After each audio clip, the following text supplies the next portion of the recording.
Isaac, you're making another video on Israel. Yes, I am, because I found more stuff and I put more stuff together and connected more dots and realized just how much more messed up everything really is. We all know it, politicians and Fox News Republicans love to, yell out that Israel is our greatest ally ever, but history and evidence prove otherwise. Actually, the complete opposite. Espionage, covert operations, deceptions, lying, and actual American lives lost. Today I'm going to walk through a series of declassified documented events that have happened throughout the history of the Israeli-American partnership. I'm going to go through chronologically as well, so before we even get started, we have to understand that the state of Israel that is now the political state of Israel was established in May of 1948 as a result of World War II and the Holocaust. A bunch of wealthy politicians in England and Europe decided that, hey, we can send all the Jews down to Israel and kick all the Palestinians out of their homes. So they did just that. A lot of very prominent rabbis at the time were actually very against this because they thought it would be a bad thing for the Jewish people, which I would argue it's been a very bad thing for the Jewish people. 1954, the Lavon Affair. Also known as Operation Susannah, Israeli intelligence recruited a network of Egyptian Jews to plant bombs inside British, American, and Egyptian civilian targets within Cairo and Alexandria. The goal was simple: make it look like Egyptian extremists were targeting Western facilities, i.e. a false flag attack for all my people that don't believe false flags are a thing, which is crazy to me. Now, why would they do this? Well, there was a conflict going on in Egypt at this point. Israel was fighting Egypt, and they wanted the Western nations to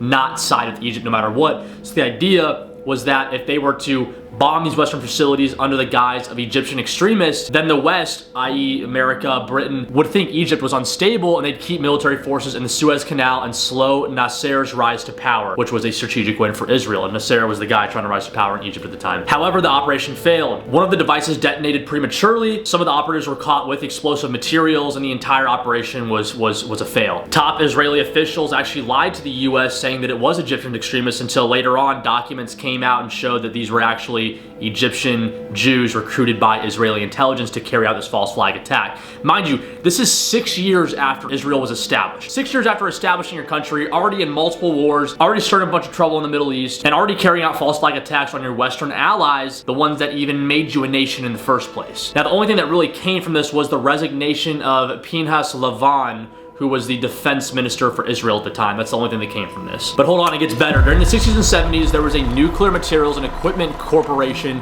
in Apollo, Pennsylvania, which processed highly enriched uranium for U.S. programs. The president of this facility, Zalman Shapiro, had strong Zionist ties and relationships with Israeli officials, including senior figures linked to Israel's nuclear project. Israeli nuclear officials visited NUMEC, this facility, in the 1960s under questionable pretexts. Now, why is this a big deal? At the same time, Israel was pushing towards a nuclear weapons capability in a place called Dimona, which we'll talk about here in a little bit. Dimona was what was believed to be a power production plant in Israel way back then. It's now confirmed to be a weapons manufacturing plant for nuclear weapons. But Dimona. Remember Dimona. So what happened at this NUMEC facility? Well, highly enriched uranium, which is needed for the making of nuclear weapons, started disappearing from the nuclear power plant in Apollo, Pennsylvania, the NUMEC one we're talking about. The amount missing was not small, and it wasn't a clerical error. It was enough to build multiple nuclear weapons. Now, through CIA and FBI investigations, they were able to determine that multiple senior Israeli nuclear officials had made suspicious visits to the plant. Obviously, they had ties with the president of the plant, but they had gone there on suspicious pretexts, and it didn't make any sense why they'd be going here. Now, no one was ever convicted because proving a nuclear theft is nearly impossible once the material disappears. But former CIA director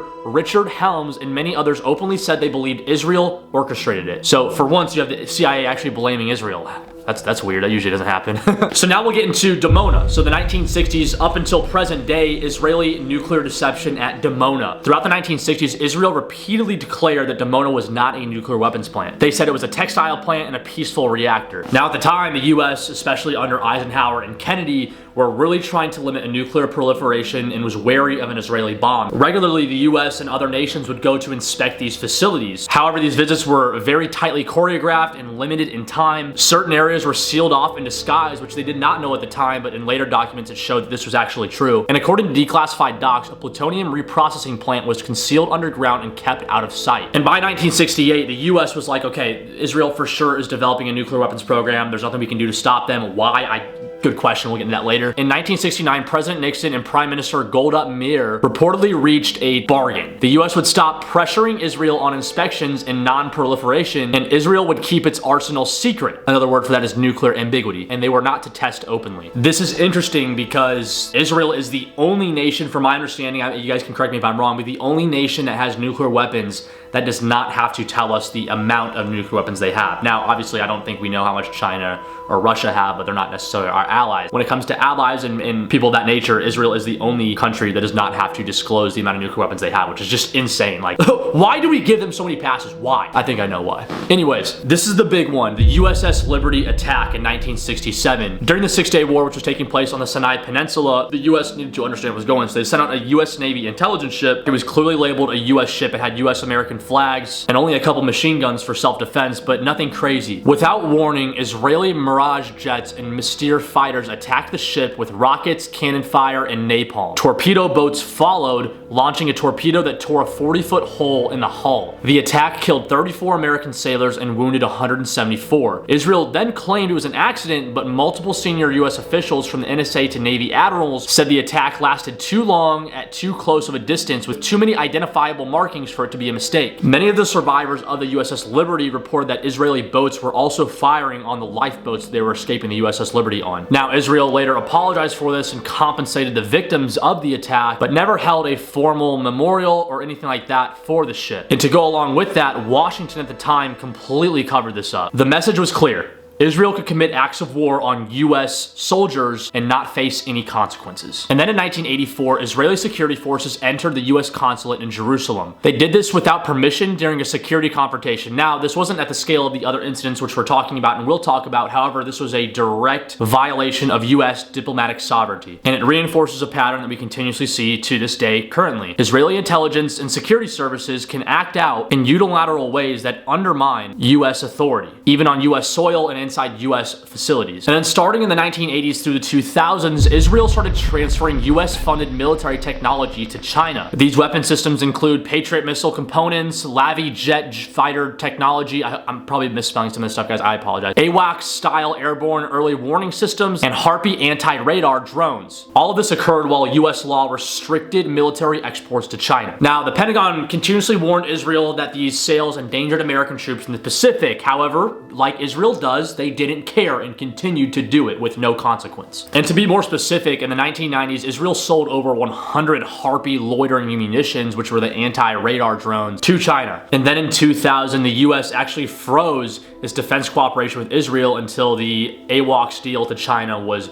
canceled. So finally the US did something, but there was nothing on the back end. Israel just stopped doing it publicly. They probably still do it on the low, which wouldn't surprise me. I don't think it surprised many of you either. Then in 1985, the Jonathan Pollard espionage case. This one's, I love this one. This one's cool. Well, not cool, but it's just hilarious. You'll see why in a second. In 1985, the US uncovered one of the most damaging espionage operations in its history, and it wasn't run by Russia or China, it was run by Israel. Jonathan Pollard, a US Navy intelligence analyst, smuggled out thousands of classified documents including covert intelligence operations, Soviet military data, and sensitive collection methods. So he gave Israel extensive information on Arab and other Middle Eastern militaries and US collection methods, which is the way the US intelligence would gather intel. By the way, this is all from the NSA website, so yeah. Pollard and his wife tried to seek asylum at the Israeli embassy in Washington. The embassy turned them away and the FBI arrested him outside. He pled guilty to espionage and was sentenced to life in prison. And then, of course, Pollard became a political cause in Israel with a bunch of prime ministers urging for his release and asking presidents to free him. He was then paroled in 2015, and then in 2020, his travel restrictions ended and he moved to Israel, where he was greeted by none other than our good friend Benjamin Netanyahu, who greeted him with open arms and was so happy to see this Israeli spy that sabotaged American intelligence. Our great allies, right? Here's the video.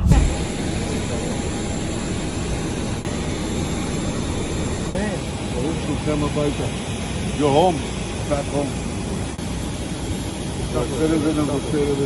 What a moment. What a moment. זה רגע מרגש נורא שיונתן Esther Babai.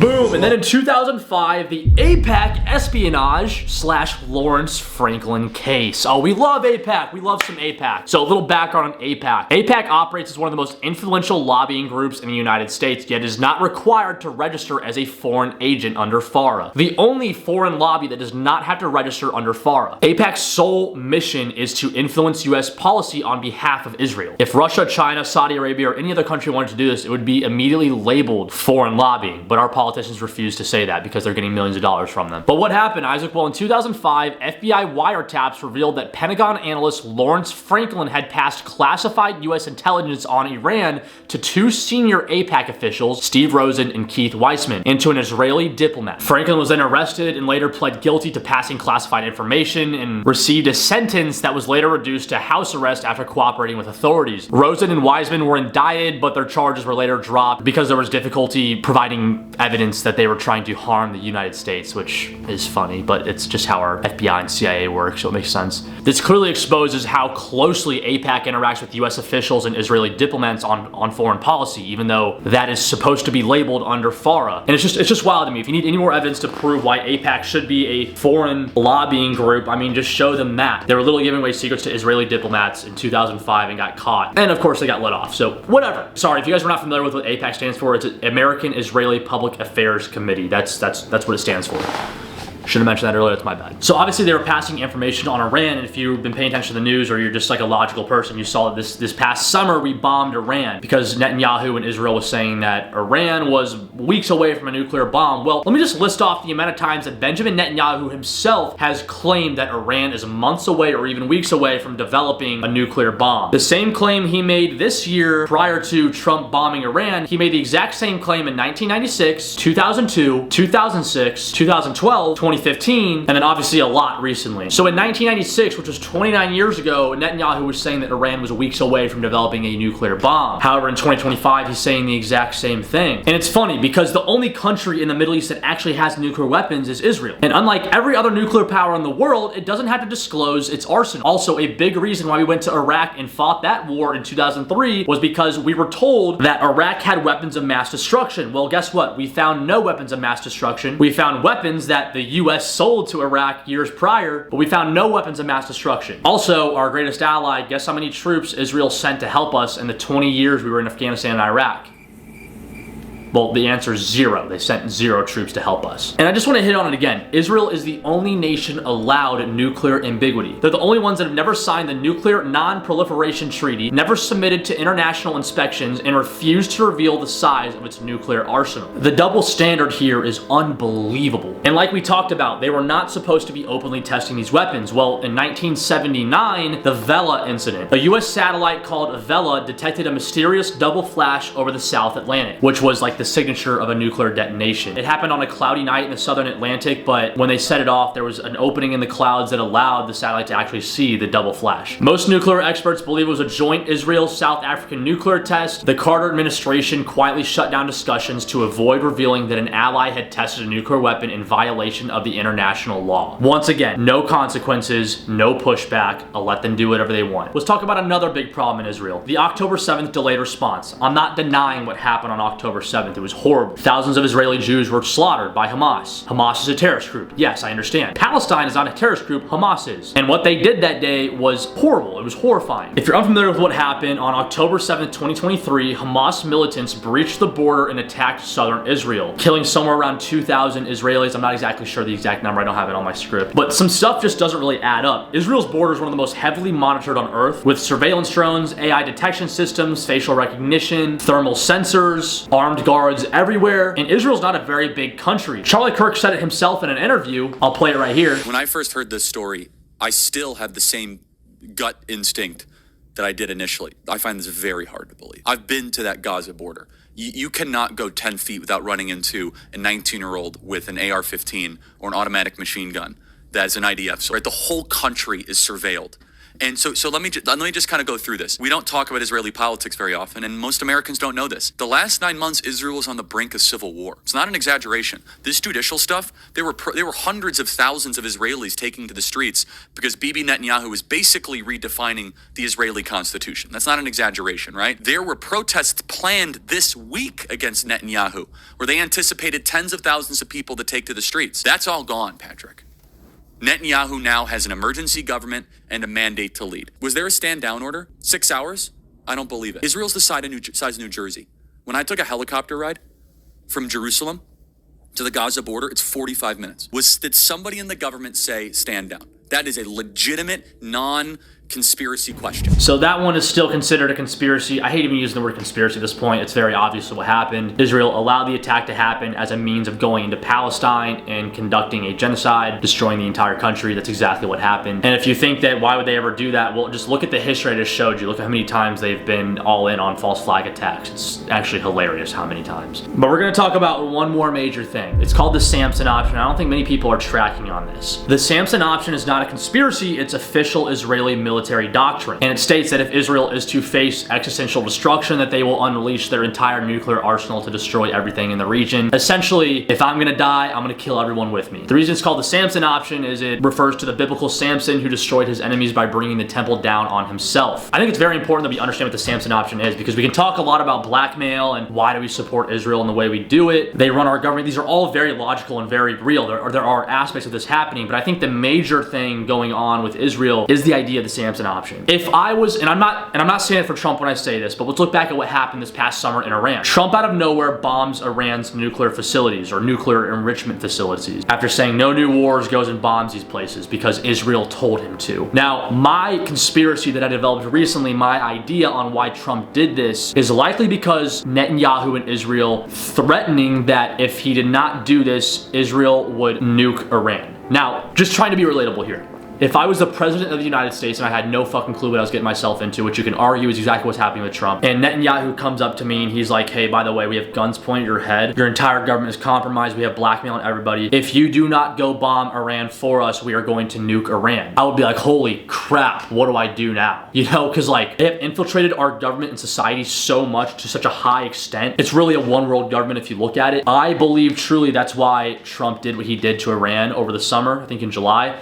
I believe he did it because if he didn't, Netanyahu was going to nuke Iran, which would have led to likely the end of the world. You probably wouldn't be watching this video right now. I probably wouldn't be here. The Samson Option is a very real thing. And I think that's a big reason why America is so supportive of Israel. I think, yes, there's 100% blackmail involved. Israel's influence on American politics is undeniably insane. I think the big reason is America allowed Israel for so long to dig itself into our roots of our political system and government infrastructure that it's gotten to a point now to where there's nothing we can do to stop them from using the Samson Option if they needed to. And that's why, like, if Iran was to invade Israel and neighboring countries were to invade Israel, Israel would not be able to support itself on its own. Israel has to have American support in order to survive. We literally fund their entire missile defense program. The Iron Dome is completely funded by America. And if we were to not do that, which I hate even saying this, I literally hate saying this, if we weren't to do that, Israel would likely induce the Samson Option and start nuking countries everywhere because they are that evil little child that if he doesn't get his way, takes everyone down with them. Israel is incredibly evil. And there's times where I question, is this the way they want me to think? But when you look at the history and you look at all these different things and you connect the dots